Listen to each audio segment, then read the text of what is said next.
না এটা খারাপ হয়েছে। এটা মনে করেন আমি এখন কইতাছি কি যে বিএনপির দরকার নাই, আমলিরও দরকার নাই। ওখানে হলো ছাত্ররা খারাইতেছে, ছাত্ররা রাজনীতি করব। তার কারণ কি, ইনুস তো অস্থায়ী, ইনুস তো থাকবো না, ইনুস যাইব গা। ছাত্ররা রাজনীতি চালাইব।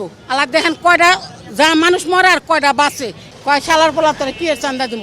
ও যদি বুঝতো এটা বিএনপির লোক তো কিন্তু আমার গাড়িটা দিত না। এই কারণে কইছে তোরা দেখে সারমু। আচ্ছা দেখে সারমু, সারা রাইনে এখানে মারলো বুধবার দিন, বুঝছেন? আমরা তো ভিডিও দেখছি। আপনি সামনে ছিলেন, আপনি দেখছেন না? আমরা ভিডিও দেখছি, আমার মাইয়া আমার দেখাইছে মোবাইলে। এইভাবে মারছে, ইট দেয়া করে, তারপরে বুকে চৈরে মারছে। তা লাস্টটা মারার পরেও মনে করেন যে ওকে কোনো রেহাই দেয় নাই। এখানে মেডিকেল আসিল, একটুকু না যদি হেরাইয়া করতো তো লাস্টটা বাঁচতে পারতো। তো এদেরকে এমন বিচার করা দরকার, হেলিকপ্টার নিচে মাথা জ্বলে দেয় এদেরকে মানে মারা দরকার। এ সবচেয়ে বেশি আমরা গেলে জনগণে দেখবো, জনগণে ইয়া দেওয়ার পরে আরো মনে করেন যে আরো 50 জন 100 জন যারা এরকম দুষ্কৃতী লোক ওরা পালাই দেবো। সঠিক মাত্রার কার্বন কম্বিনেশন বৃদ্ধি করে পাইপের ডাক্টিলিটি ও হেভি লোড নেয়ার ক্ষমতা। Falcon MS pipe. কয় সালার পোলা তোরা কি চান্দা দিব। ও যদি বুঝতো এটা বিএনপির লোক তো কিন্তু আমার গাড়িটা দিত না। এই কারণে কইছে তোরা দেখে সারমু। আচ্ছা দেখে সারমু, সারা রাইনে এখানে মারলো বুধবার দিন, বুঝছেন? আমরা তো ভিডিও দেখছি। আপনি সামনে ছিলেন, আপনি দেখছেন না? আমরা ভিডিও দেখছি, আমার মাইয়া আমার দেখাইছে মোবাইলে। না এটা খারাপ হয়েছে। এটা মনে করেন আমি এখন কইতাছি কি যে বিএনপির দরকার নাই, আমলিরও দরকার নাই। ওখানে হলো ছাত্ররা খারাইতেছে, ছাত্ররা রাজনীতি করব।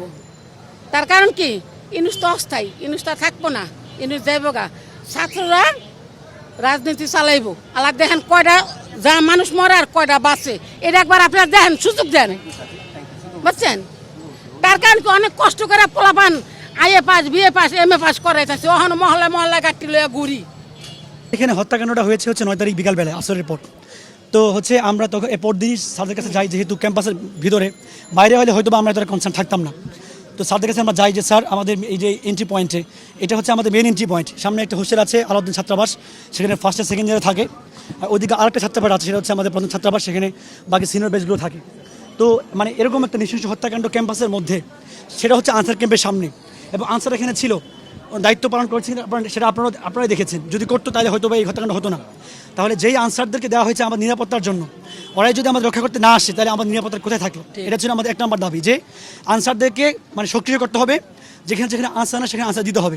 কিন্তু আপনারা দেখেছেন যে আমরা গতকালকে আন্দোলন করেছিলাম, কারণ গতকালকে সারা বাংলাদেশে এটা হওয়ার কারণে আমরা সবাই, এর আগে আমরাও এতটাই ছিলাম না, ভিডিও দেখার পর আমরা নিজেরাও শিউরে উঠি যে কী হয়েছে। তখন স্যাররা বলেছেন যে প্রত্যেকটা এন্ট্রি পয়েন্টে হচ্ছে নিরাপদ নিশ্চিত করবে। কিন্তু আমরা দেখেছি গতকালকেও সারাদিন এখানে, এটা তো ক্রাইম সিন ছিল একটা, সারাদিন বহিরাগতরা দিয়েছে। তো এটা তো হাসপাতাল, একটা সিকিউর প্লেস, সেখানে যদি হচ্ছে এইভাবে বহিরাগত 24 ঘন্টা চলতেই থাকে। এবং আমরা এটাও জানবেন যে হচ্ছে ওই দিন রাত্রেবেলাও এই ঘটনা ঘটার পরেও বহিরাগতরা এসে ক্যাম্পাসে এসেছে, গিটার দিয়ে গান টান গিয়েছে, অনেকে এখানে মাদক সেবন করে, সবাই দেখেছি। আমরা চাই আমাদের ক্যাম্পাসটা যেন সিকিউর থাকুক। আমাদের কোনো এছাড়া জাস্ট আমরা একটা সিকিউর ক্যাম্পাস চাই। আমাদের কোনো দলীয় আমাদের কোনো কনসার্ন নেই, কোনো দলীয় আজকেরও আমরা এখানে আসি নাই। আমরা নিরাপদ একটা ক্যাম্পাস চাই। সারা বাংলাদেশে অনেক কিছু হয়, আমরা সেখানে এগুলো নিয়ে কথাবার্তা বলি না। যখন দেখি যে আমাদের ক্যাম্পাসের মধ্যে আনসারদের থাকা অবস্থাতেই যদি এরকম হয়, আর আপনারা জেনে থাকবেন যে এটা আসলে একদিনের ব্যাপার না।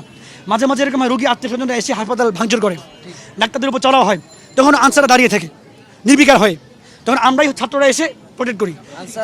মানে এই প্রোটেক্ট করার দায়িত্ব আমাদের ছিল না। ঘটনা ঘটে গেছে, সেই ক্ষেত্রে আমরা যেহেতু ক্যাম্পাসের স্টুডেন্ট, তার বহিরাগতদের থেকে আমরা আরও বেশি আতঙ্কিত। এবং যতক্ষণ পর্যন্ত না আমরা আমাদের সুষ্ঠু কোনো তদন্ত অথবা সুষ্ঠু কোনো ধরনের স্টেপ পাচ্ছি, ততক্ষণ পর্যন্ত আমরা আমাদের আন্দোলন চালিয়ে যাব। গতকাল আমরা আমাদের ডিরেক্টর প্রিন্সিপালকে জানানো হয়েছে, কিন্তু কার্যকরী কোনো পদক্ষেপ পাওয়া যায়নি। বলেছিলাম 3 নম্বর গেট, 1 নম্বর গেটে আনসার মোতায়েন করতে হবে, 3 নম্বর গেট কালকে বিকালে টুরিস্ট স্পটে পরিণত হয়ে গেছে। এমন সিচুয়েশন তো আমরা চাই নাই কখনো। আমরা যখন দিয়েছি ওই সিচুয়েশন আরও ভালো হবে, উল্টা আরও খারাপের দিকে যাচ্ছে। সিচুয়েশন ভালো হওয়া পর্যন্ত, আমাদের যে দাবিগুলো আছে সেগুলো মানা না পর্যন্ত আমরা আমাদের আন্দোলন চালিয়ে যাব। আমাদের আন্দোলনটা এটা সেফটি, নিরাপত্তা নিশ্চিতের আন্দোলনের চাইতে বেশি কিছু নয়।